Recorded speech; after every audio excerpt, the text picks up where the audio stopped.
and welcome to my YouTube channel. If you're new here, welcome. My name is Marissa. I am a mum of one and I'm currently 36 weeks pregnant with baby number 2.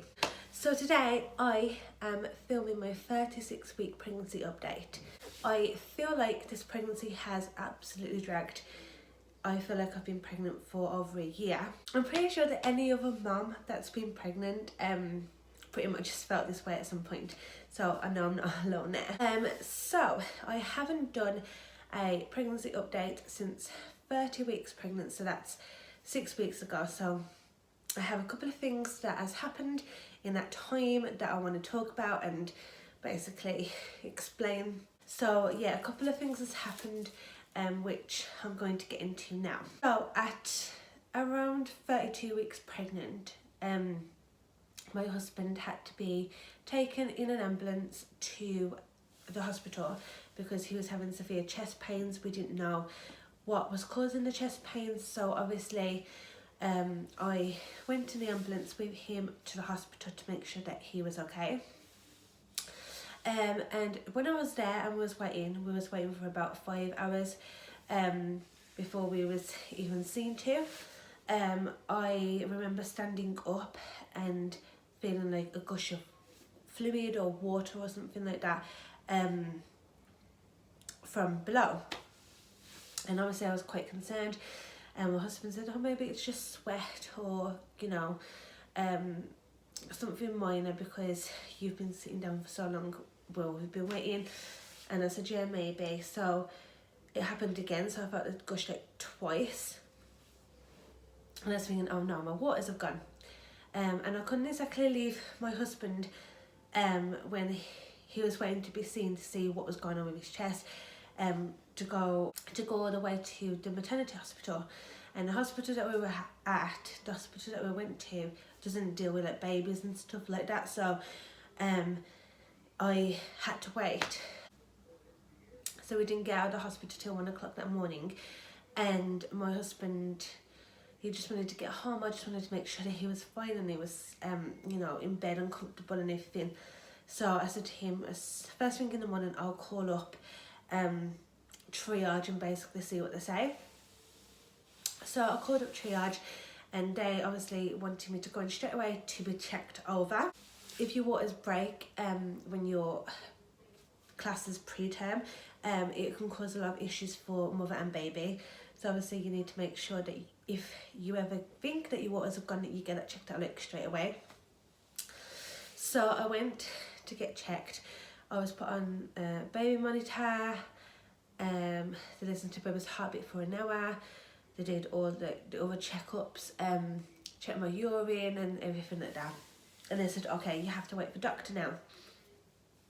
So I waited so long for the doctor, and the doctor came and he basically asked me all these different questions, and then he said, okay, I need to examine you to basically see if your waters have broke or not. He said, if your waters have gone, then you're going to have the baby in the next couple of days. If they haven't gone, then we can go from there. And he said to me that I looked petrified, and I thought that I could be having the baby early. And he said, have you looked up anything online about this? And I was like, no.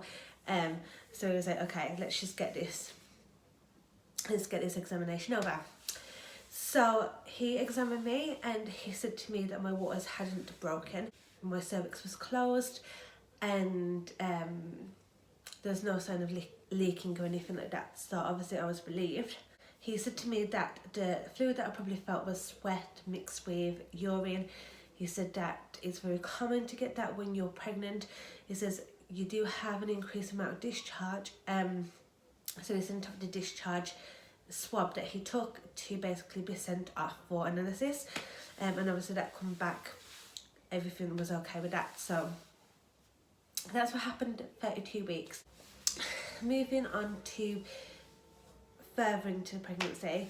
So for the week just gone, I have been told that my blood pressure has started to skyrocket, and I'm now on borderline for my blood pressure for preeclampsia, which is very scary because I had preeclampsia with my daughter, and that's why I was induced with her. So after being told that by my midwife, she says, oh, we're going to have to keep an eye on your blood pressure and everything. And then after that I just started getting headaches, and the headaches wouldn't go away with taking paracetamol, and I was getting worried. And obviously it says if you get a headache that won't go away, if you feel dizzy or anything like that, you know you need to go and be checked out. So last Saturday just gone, I went back up to triage to basically have my urine tested, my blood pressure done, and for them to basically see if I did have preeclampsia. They turned around and said to me that I didn't, luckily. They said that everything was fine and I was happy to send me home. And something I didn't mention actually, I think about two weeks ago, so when I was like 34 weeks pregnant, I went to the clinic to see my neurologist, and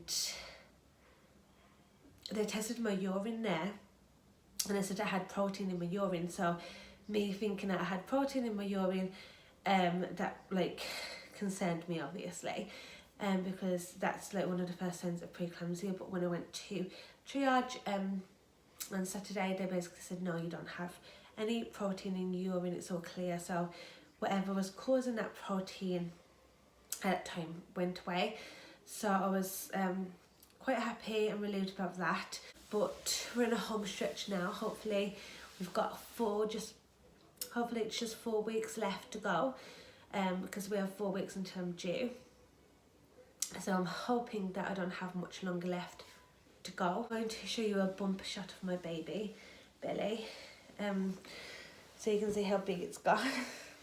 So here it is.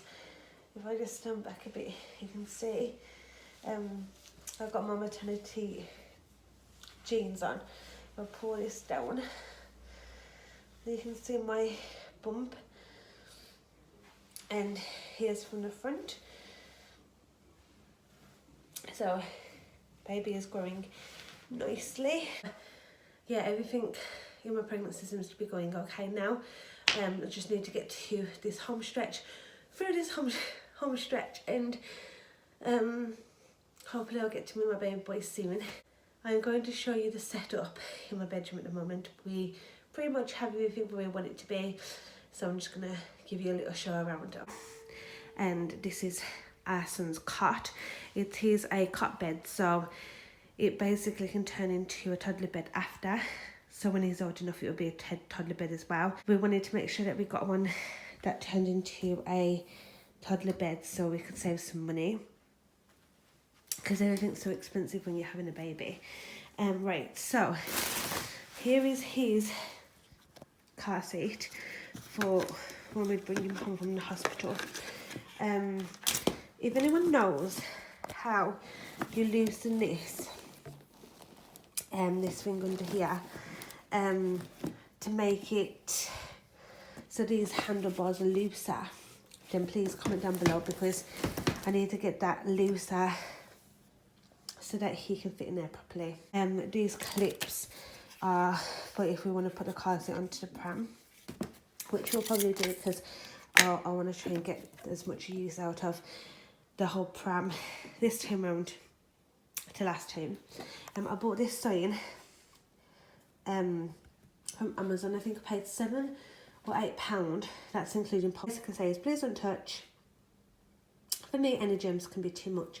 And the reason why I got this is because when I had my daughter, so many people reached into the pram and just tried to touch her, and I didn't like it. And so many people don't wash their hands, and they touch surfaces and stuff like that. And if you have like a germ in your hand and you touch a baby, that baby could get very ill. So I'm hoping that this sign can lure people away from touching the baby. Then I have his baby bouncer. I got this from Argos, and it was £30. I thought it was just a really nice design. It does vibrate, but I haven't put no batteries in it yet. Ignore those, they're just my ready tablets for heartburn. I think these look really cute. And then I have his nose basket here. Still need to set it up because I'm waiting to get the stand. Then we move around here, and I have my hospital bag and baby's hospital bag like all in one packed. And I literally have my pillow waiting to come with me. And then I have this changing table. I never had one with my daughter, but I really wanted one this time. I basically bought this second hand of somebody from Spock, and I basically cleaned it, sterilised it, antiseptic wiped it and everything like that so many times just to make sure it's clean. I didn't want to put the baby onto a mat that had already been used, so I bought a brand new one which I'll be using when he's here. And then underneath I'm going to be storing his nappies and wipes and sewage creams. These are just some free testers that I got. And then in this box there I've got nappies. So that is our current setup at the moment. We're very excited. Can't wait to get baby here now. Hopefully he'll be here in the next couple of weeks. Hopefully it's not going to make me go past my due date, but we'll see. Anyway, thank you so much for watching this video. If you liked it, give a thumbs up and subscribe to my channel. It's absolutely free. I am hopefully going to be recording more now that I'm starting to get better. I'm not 100%, but I am feeling a little bit better than I did. So